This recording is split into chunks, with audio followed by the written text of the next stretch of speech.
What's going on, everybody? It's your boy Savage Trending here with just another Dread update. How's everyone doing? Hope you all had a good new year. And as you can see, the dreads have come quite some ways since our last video. And I got a few tips for you guys if you're looking to do dreads, or maybe you just want to hear about what I've went through. And I definitely see why they call it a dread journey now. It's just been weeks of lots of twisting and cutting and pulling and whatnot, but you know, we're getting there. The front is pretty dreaded up, as you can see. I'll give you guys the 360.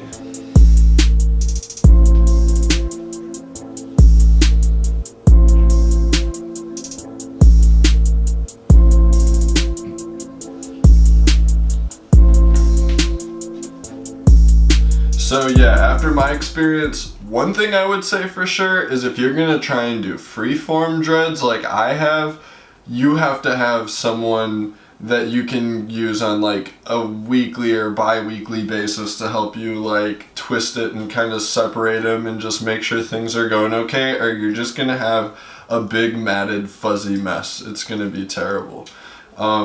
Otherwise, you know, there's the route of, you know, going to a loctologist or whatever and having them dredge you up and twist it all perfect and stuff. But, you know, mine just kind of happened and I liked it. So that's, you know, how I ended up with it. My next tip, besides having a buddy or a friend or whatever you're going to do, is eventually, you know, you're gonna need this. And you'll always hear people talk about it, but it's the crochet needle. I don't know. I got mine at the hobby store, but you can get them online. I'll throw a link below if you want. But, you know, really, otherwise all the dreads just end up really pointy. Let me see if I have any pointy ones left. Okay, here's a newer dread. Let me see if we can see it here. Okay, so it's pointy, and then eventually, to round it off like some of these other ones, and you got a braid going over here, but you can see the end of them is round. And basically you have someone take those loose ends and grab it with this needle, and then they can pull it through so it goes back in it, because otherwise you just have all these little points everywhere, and eventually you kind of want to round it off. It all depends what look you're going for though, because you don't have to. But, you know, like right now I'm 50-50. Well, I probably have more rounded ones, but, you know, I don't know how it just looks cool right now. So, you know, just keep going with it. And whenever one looks a little too stringy or skinny at the end, get the crochet needle out and bring it back through. But, other than that, it's been cool. It's been good.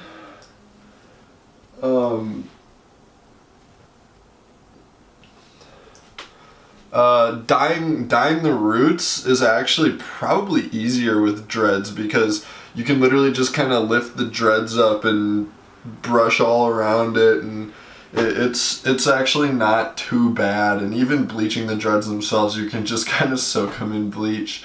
I've been washing them almost every day. I don't always soak it in shampoo. Sometimes it's a rinse. A lot of times what I find myself doing is just washing my scalp, you know, scrubbing my scalp, shampooing the scalp. That's the tough part, making sure your scalp doesn't get gross. You know, you definitely don't want to just neglect it and have stinky dreads and be like a dirty, stinky hippie. So, you know, take care of the dreads. But thank you all for the subs, thank you all for the videos, all the views. It's been really busy with the holidays, so you can expect a lot more content now. Thank you all for watching. That's a quick update from your boy, Savage Trending. Update me on all of your dread journeys. I heard a few of you decided to start doing dreads after seeing some of my other videos, so I would love to see how that's going. Let me know what you've learned. Until next time, peace.